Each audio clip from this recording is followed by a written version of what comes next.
اسرائیل نے تہران کی فضائی حدود پر کنٹرول کا دعویٰ کر دیا ہے، ایک بڑے میزائل حملے کے بعد۔ سرکاری بیان کے مطابق اسرائیل نے ایران پر کامیاب فضائی حملہ کیا ہے۔ اس حملے میں ایران کے تقریباً 1/3 میزائل لانچرز تباہ کر دیا گیا۔ حملے سے شمالی تہران میں ریڈار اسٹیشن اور مواصلاتی نظام بھی متاثر ہوئے۔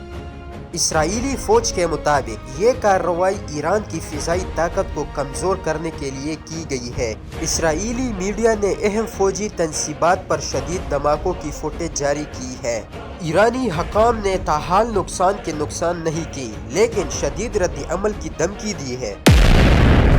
ایران نے اس حملے کو کلیئر ایکٹ آف ایگریشن قرار دیا گیا۔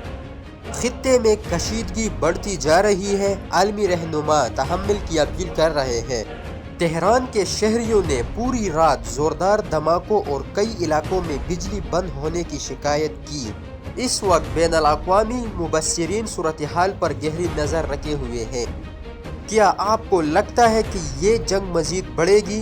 اپنی رائے کمنٹس میں لکھیں، ویڈیو کو لائک کریں اور مزید اپڈیٹس کے لیے ہمارا چینل کو ضرور سبسکرائب کرنا نہ بھولیں۔